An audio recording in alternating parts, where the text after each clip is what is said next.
And carrying on the CEO talk of tonight, we'll be taking a look at the commercial sector of property market in Thailand and prospects of the market in the region ahead and beyond of the Asean Economic Community in 2015.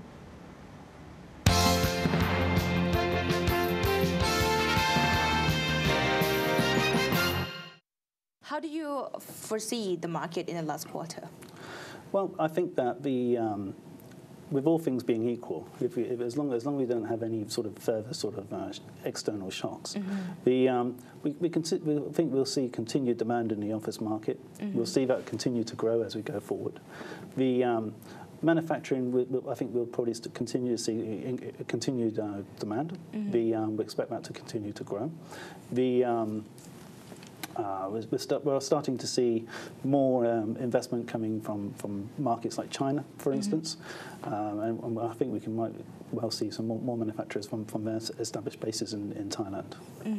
Okay, and the Asean Economic Community will be in full implementation in 2015, and what is the movement of property market in terms of commercial sector in ASEAN now, and what is this like going to be in the future ahead of the Asean Economic Community? Okay, well,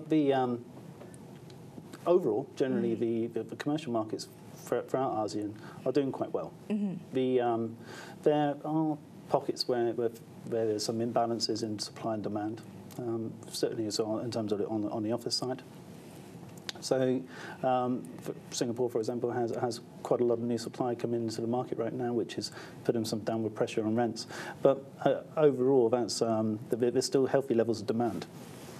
And I think that as ASEAN opens up and those linkages between the ASEAN states improve, I think we'll see more investment into the country from external markets, and that's only going to be good news, I think, for ASEAN commercial centres around the region. It will be like more from outside the region, or it will be like within the region. Well, I think both. I think that's fair to say both. Certainly within the region, we can see companies look to improve its linkages and strengthen its space within ASEAN. So we're starting to see firms which are looking to move their brands across borders. But on an external side, I think the linkages between different markets where you have manufacturing, for example, if you have low-cost manufacturing centres in emerging markets like Myanmar, then and then adding value in neighbouring countries like Thailand, I think you can start to see some external investment from the traditional places, Japan and the US, etc.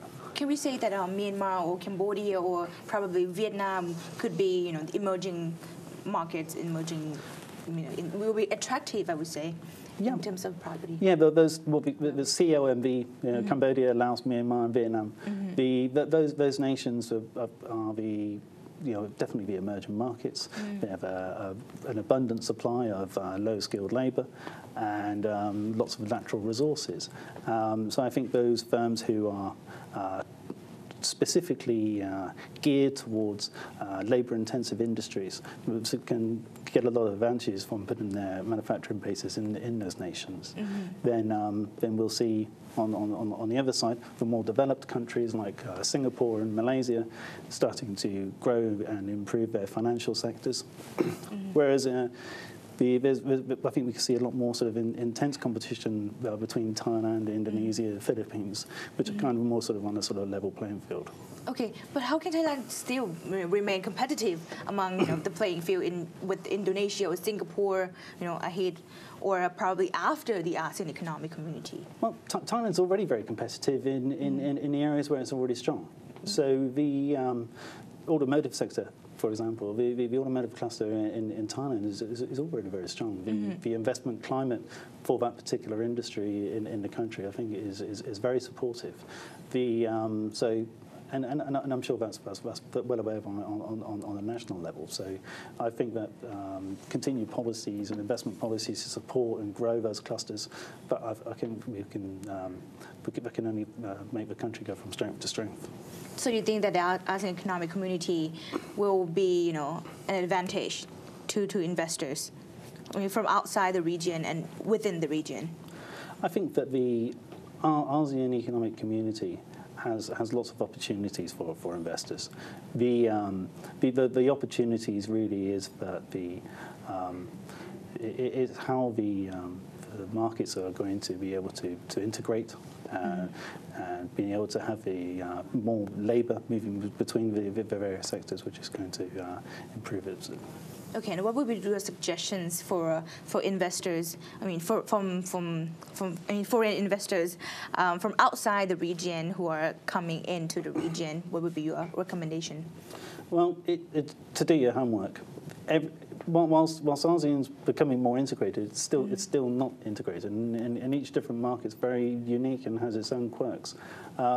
So they need to be studied in depth and to review individual laws, which of course can be very different from somewhere like, say, Myanmar versus Singapore. There's some substantial differences there. All right. Thank you so much for your time today. Oh, thank you. Thank you. All right. Thanks.